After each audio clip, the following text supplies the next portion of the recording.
1 मार्च 1951 बिहार के एक छोटे से शहर पटना से 50 किलोमीटर दूर बख्तियारपुर में एक आयुर्वेदाचार्य के घर शुरू होता है बिहार को एक अलग पाठ पढ़ाने वाले, एक अलग दिशा देने वाले मुन्ना की कहानी। कवि राज राम लखन सिंह जो लोगों को आयुर्वेदिक दवाइयां दिया करते थे, जिनके घर आज़ादी से 4 साल बाद एक बच्चे का जन्म होता है जिन्हें नीतीश के नाम से पुकारा जाता है।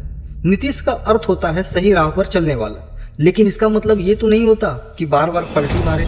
इसका एक और अर्थ होता है भगवान श्री कृष्ण, लेकिन इनके अंदर आज तक कोई ऐसा गुण तो दिखा नहीं, बस लोगों को दिखा तो इनके झूठे वादे, और झूठे वादों के सहारे आज तक बिहार को निचोड़ते आए, बिहार को पांव तले रौंदते आए हैं। नमस्कार दोस्तों, बिहार सीरीज के एक और नए शॉर्ट डॉक्यूमेंट्री में आपका स्वागत है। आज की इस सीरीज में मुन्ना यानी बिहार के सीएम नीतीश कुमार के बारे में बात करेंगे और उनके मुन्ना से सीएम तक के सफर को जानेंगे और ये भी जानेंगे कि कैसे इस मुन्ना ने आज तक जनता को मूर्ख बनाकर सीएम की गद्दी को कब्जा रखा है और क्यों लोग इन्हें सुशासन बाबू के नाम से पुकारते हैं। चलिए शुरू करते हैं शुरुआत से।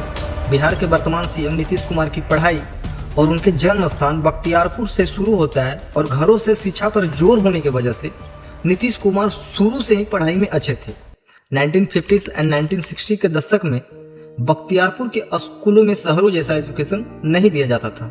श्री गणेश हाई स्कूल में नीतीश कुमार एक मेहनती छात्र के रूप में जाने जाते थे। फिर समय आता है माध्यमिक विद्यालय में परीक्षा का, जिसमें उनका बेहतर प्रदर्शन होने के कारण प्रमुख साइंस कॉलेज में उनका एंट्री हो जाता है, पटना साइंस कॉलेज, जहां नीतीश ने अपनी प्री यूनिवर्सिटी की पढ़ाई की है और 1972 में एनआईटी पटना से इलेक्ट्रिकल इंजीनियरिंग का डिग्री प्राप्त किया है।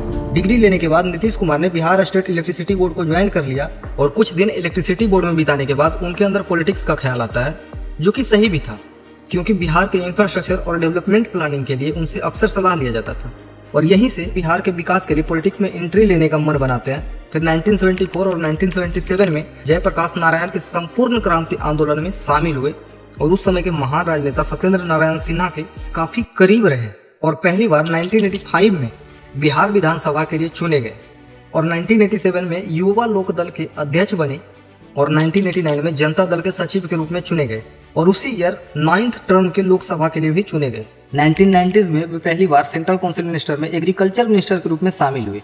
फिर 1991 में उन्होंने लोकसभा के लिए जीत हासिल की और इस बार उन्हें जनता दल का राष्ट्रीय सचिव बनाया गया और सांसद में उन्हें जनता दल के उपनेता का दर्जा दिया गया। 1989 से 2000 तक उन्होंने बाढ़ लोकसभा क्षेत्र को रिप्रेजेंट किया है। 1998 से 1999 के कुछ समय के लिए यूनियन रेलवे मिनिस्टर और पावर ट्रांसपोर्ट मिनिस्टर रहे, पर अगस्त 1999 में गसल रेल दुर्घटना के बाद उन्होंने मंत्री पद से रिजाइन कर दिया और यहाँ से बिहार के पॉलिटिक्स में गठबंधन होना शुरू हो जाता है। 1999 के लोकसभा चुनाव में राष्ट्रीय जनता दल को बीजेपी और जेडीयू गठबंधन के हाथों काफी नुकसान हुआ। नया गठबंधन 324 विधानसभा क्षेत्र में से 199 सीटों पर आगे था और लोगों को ऐसा लगने लगा कि लालू और राबड़ी का शासन यहीं पर खत्म होगा। फिर आता है यहाँ एक नया मोड़, आरजेडी को कम्युनिस्ट पार्टी के साथ गठबंधन करना पड़ा, लेकिन सीट बंटवारे की पहेली में कुमार अपनी समता पार्टी को अलग कर लिए। यहाँ से बीजेपी और नीतीश कुमार के बीच रिश्ता खराब होना शुरू हो गया, क्योंकि नीतीश कुमार को लोग सीएम के रूप में प्रस्तुत करने लगे थे और रामविलास पासवान भी सीएम पद के दावेदार थे। जेडीयू, बीजेपी और समता पार्टी सारे सीटों पर एक दूसरे के खिलाफ लड़ने लगे। इस बीच आरजेडी को ज्यादा फायदा मिला। फिर 2000 में आरजेडी सबसे बड़ी पार्टी बनकर उठी और लालू यादव का प्रभाव बना रहा। 324 मेंबर वाले सदन में एनडीए और उनके सहयोगी के पास 151 विधायक थे, जबकि लालू यादव 159 विधायक अकेले कब्जाए हुए थे। दोनों अलायंस बहुमत से कम थे।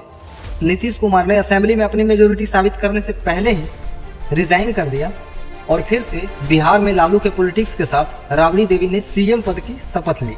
अगेन 2000 में यूनियन काउंसिल मिनिस्टर के एग्रीकल्चर मिनिस्टर बने। मई 2001 से 2004 तक भाजपा सरकार ने उन्हें सेंट्रल रेलवे मिनिस्टर का पद दिया, पर 2004 के लोकसभा चुनाव में बाढ़ और नालंदा से चुनाव लड़ने का फैसला किया, लेकिन बाढ़ से उन्हें हार का सामना करना पड़ा। नवंबर 2005 में 15 साल पुराने आरजेडी सरकार को गिराकर उन्होंने मुख्यमंत्री पद की शपथ ली। 2010 के बिहार विधानसभा चुनाव में किए गए विकास कार्यों के जरिए उन्होंने भारी जीत हासिल की और एक बार फिर बिहार के सीएम बने। 2014 में उनकी पार्टी के खराब प्रदर्शन करने के कारण उन्होंने मुख्यमंत्री पद से इस्तीफा दे दिया और 6th टर्म में कास्ट बेस्ड सेंसस 2023 में शुरू किया। हमने यहाँ तक नीतीश कुमार के पॉलिटिकल जर्नी को कवर किया है और एक सवाल जो हमने पीछे छोड़ दिया था, लोग इन्हें सुशासन बाबू क्यों कहते हैं और इनकी सरकार को सुशासन की सरकार क्यों कही जाती है। ये टाइम था नीतीश कुमार के शासन में आने का। साल 2005 में जब नीतीश कुमार सीएम बने तब बिहार का हालत काफ़ी खराब हो चुका था। अपराध, भ्रष्टाचार और कानून व्यवस्था में काफ़ी सुधार लाया गया और महिला सशक्तिकरण, शासन में ट्रांसपेरेंसी और भ्रष्टाचार के खिलाफ एक बड़ा कदम उठाया गया। धन्यवाद दोस्तों, मिलते हैं बिहार सीरीज के अगले पार्ट में। तब तक के लिए अपना ख्याल रखिएगा। जय हिंद, जय भारत।